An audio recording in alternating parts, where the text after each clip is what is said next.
objects in isolation, or seeing objects in a domestic interior.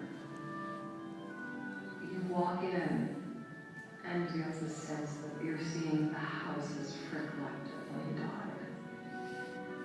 This was a collection associated with one man whose name was synonymous with great quality, with the highest possible quality.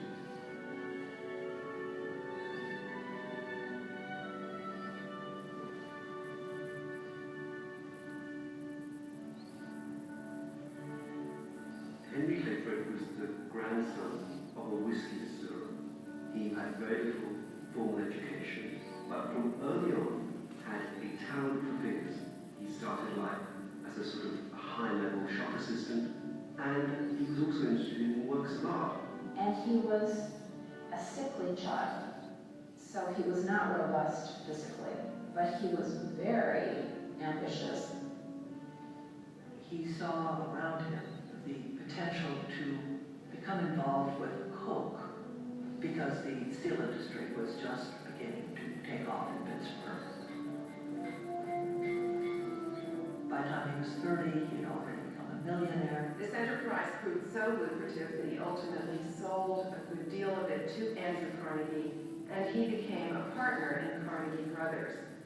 In 1881, Henry Clay Frick marries Adelaide Childs, and they start a family. They have a daughter, Helen, a son, Charles Frick, and 2 other children who die in childhood. He creates Clayton, a grand house in the best part of Pittsburgh. In Pittsburgh, he began collecting works by local artists. This early collection doesn't show a spirit of adventure, it shows a spirit of someone who loved pictures. It's impressive and part of the American dream to come from such a humble background and to develop into a titan of industry. His business relationship with Carnegie was not exactly smooth, and of course the Homestead strike in 1892. He was the one with Carnegie coaching who hired Pinkerton mercenaries to break up the strike at the Homestead steel plant. Frick was hated in Pittsburgh because of that strike. And while the big breakup with Carnegie didn't come until 1899, the Homestead strike was the turning point.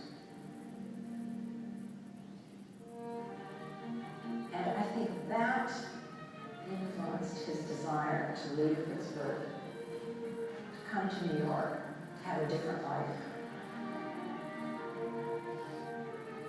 At this point, Frick is enormously wealthy. He's now in his mid-50s. He rents a very, very grand house that belongs to landowners. And he begins at that time to get caught up with the chase for the old masters. The market was just opening. And also he's stepping into a larger arena. Frick buys a property on Fifth Avenue, a whole block front, which is an amazing thing to be able to do.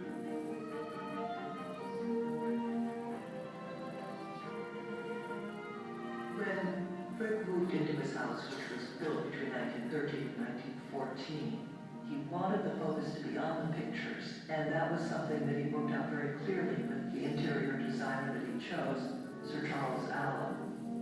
And we know that he intended for the house to become a museum, even though he did not tell his architect, Thomas Hastings.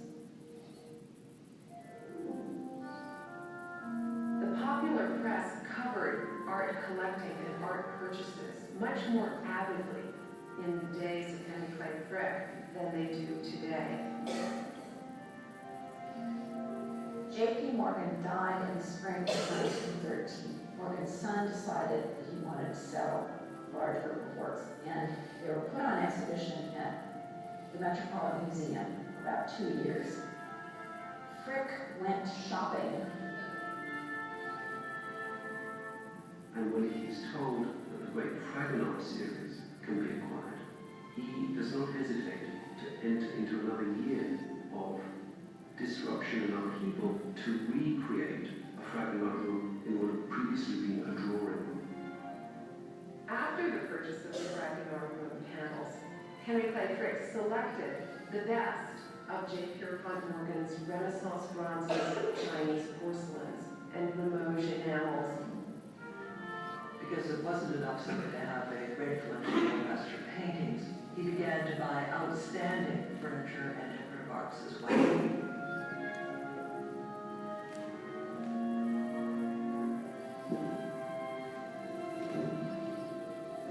What separates Henry Clay Frick's collecting old masters from those of many of his peers is that he did refine his collection. He is drawn to great, great works of art. He preferred serene pictures, mostly portraits and landscapes. He loved portraits of beautiful women. He wanted works that were pleasant to live with, and the works that he purchased fit this domestic environment very, very beautifully. Even though he doesn't talk much about his feelings for the works of art, they were a source of enormous emotional satisfaction. And he would go to the West Gallery at night just to look at the pictures and to walk around. Where one feels closest to Mr. Frick is in the living hall, which is installed almost exactly as it was when he lived here. And it was he who chose that disposition of the Holbeins on either side of the El Greco and the Titians on either side of the Bellini. The Fricks moved into the house in November of 1914. He died in December of 1919. So he only had 5 years here.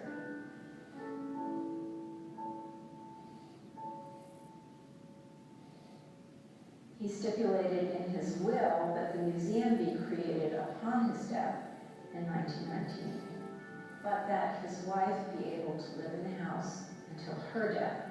She lived until 1931. But in order to convert the house into a museum, a new architectural campaign had to take place, and the trustees hired John Russell Pope. What John Russell Pope did was to enclose what had been a carriageway that ran from 70th Street to 71st Street, and to create an entrance hall reception area, to create the Oval Room, the East Gallery, and the Music Room. The largest, in some ways the most dramatic transformation is to create an inner sanctum, the garden court, that for many people is the heart of the collection. Visitors are always fascinated to discover that the garden court was once this driveway from 17th Street to 71st Street. But I think they're surprised because it's so effortless, it's so of a piece, that you almost can't imagine what the Frick collection would be without that central gathering place. John Russell Pope also designed the new library, the Frick Art Reference Library, which Helen Clay Frick founded the year after her father's death in 1920. So in a way, the footprint almost doubled in scale, but the house remained intact and remained very much the way it was in Frick's day. But now there was simply enough room to spread the collection out, to add further acquisitions, and to accommodate the public, to turn it into a museum.